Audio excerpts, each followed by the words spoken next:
Cuando estemos traduciendo enunciados, hay tres cosas muy importantes para tener en cuenta. 1. A lo sumo significa como máximo, es decir, que yo puedo tener ese número o menos. Si yo tengo a lo sumo 5 empanadas, significa que tengo 5 o menos. Por lo menos significa como mínimo, es decir, de ese punto en adelante. Si tengo por lo menos 27 medialunas, tengo, además de un montón de medialunas, 27, 28, 29, 30 o lo que sea en adelante. Por último, es importante recordar que cuando yo digo que algo es menor o mayor a un número, ese número no está incluido. Si yo digo que la cantidad de pelotas de fútbol que tengo es mayor a 7, puedo tener 8, 9, 10, pero no 7. Si por otro lado digo que la cantidad de pelotas de básquet que tengo es menor a 3, puedo tener 2, 1 o 0, pero no 3. Recuerden que en las rectas numéricas podíamos tener tres situaciones distintas. La primera era que nos aparezcan dos números enteros, como podrían ser el 1 y el 15. La otra opción era que nos aparezcan dos fracciones, como podría ser 1/4 y 5/4. Y la última opción era que nos aparezcan dos expresiones, como podrían ser m y m-9. Entonces, lo que tenemos que hacer con eso es empezar a buscar la escala para poder resolver esa recta numérica y todas aquellas cosas que nos pidan. Para buscar la escala teníamos tres pasos importantes. El primero era averiguar la distancia que teníamos entre esos dos números, entre esas dos fracciones o bien entre esas dos expresiones. Para poder averiguar la distancia había que restarlos. Obviamente siempre el que esté más alejado del cero le vamos a restar al que esté más cerquita del cero.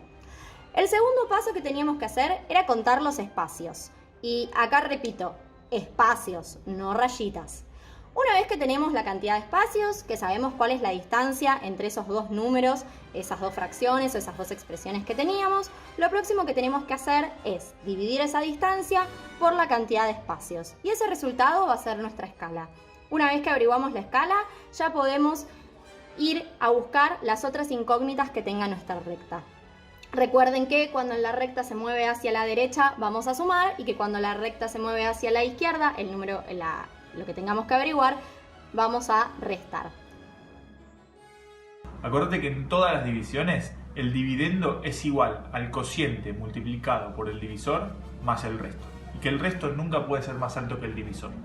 Ojo, si el resto te llega a dar más alto que el divisor, significa que hay algo mal con el cociente. Revisa toda esa división.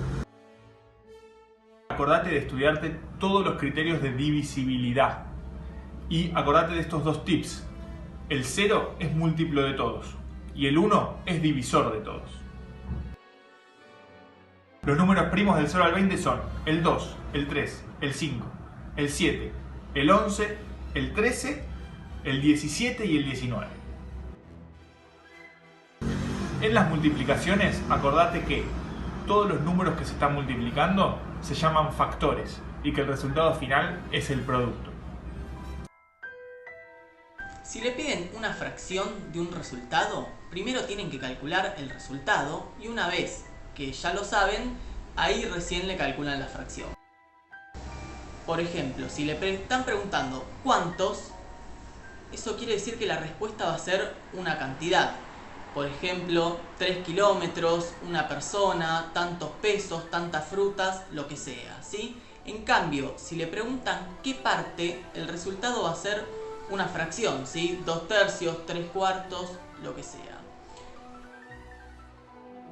Otro tema importante, las fracciones y sus partes. Supónganse que nos dicen que tenemos 100 bolitas rojas y 300 bolitas azules y nos dicen qué partes son las rojas con respecto a las azules. Eso quiere decir que tenemos que inventar una fracción y que en el denominador, que es la parte de abajo, va a ir el total que nos diga, que en este caso van a ser las bolitas azules, porque decía respecto de las azules. Eso quiere decir que en nuestra fracción van a estar las bolitas rojas arriba y las bolitas azules abajo. Siempre que nos diga con respecto a o teniendo en cuenta a, ese va a ser nuestro total. Y entonces hay que acordarse que hay que inventar la fracción teniendo en cuenta que el total va abajo en el denominador y arriba la parte que nos indique en el numerador. En los problemas de área y perímetro, lo primero de todo es saber qué nos están pidiendo. Si nos piden bordear, cercar, contornear algo, nos están pidiendo el perímetro, es decir, el borde. Puede ser también pasar una cinta, una puntilla. En cambio, si nos están pidiendo pintar, forrar, tapar algo, nos están pidiendo el área, la superficie que ocupa la figura. Es importante también que nos acordemos de las unidades.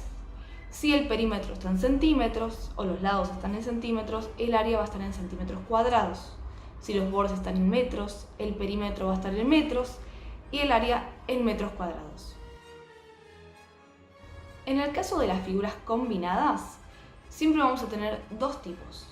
Las figuras con hueco, que son por ejemplo un rectángulo con un cuadrado adentro, o al revés, o un rectángulo con un rectángulo adentro. Vamos a calcular de esta manera.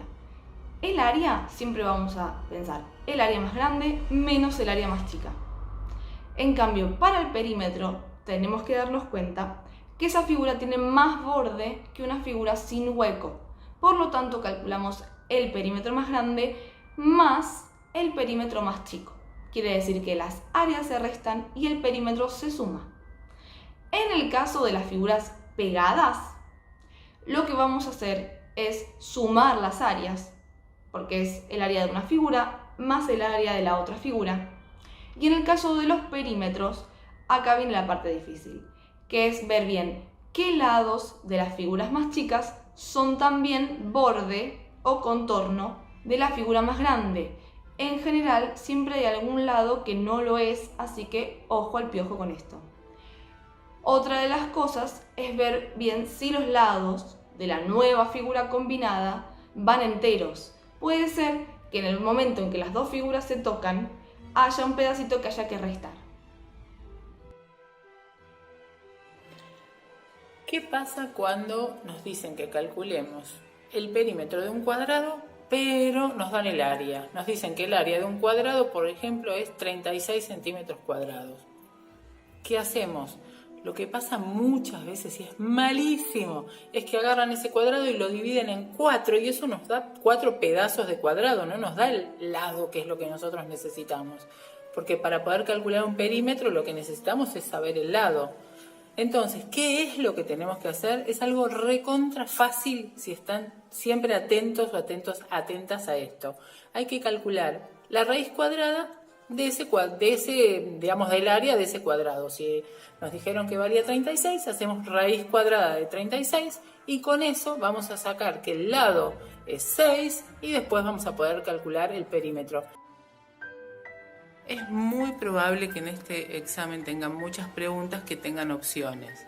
Lo que no es una opción es dejar sin responder. Es obligatorio, aunque no la sepan, es muy importante que la marquen. Siempre uno tiene una chance. Y la segunda cosa es no marcar cualquiera. Hay opciones siempre que uno, si lee la consigna despacito, segurísimo las puede descartar. Entonces, por ahí nos quedan 2. Y ahí tenemos un montón de posibilidades de marcar la correcta y tener los puntos. Hola, mucha suerte el sábado. Vayan con tranquilidad que les va a ir re bien. Hola chicos, mucha suerte en el parcial. Es una instancia más de aprendizaje, así que mucha suerte y nos vemos después.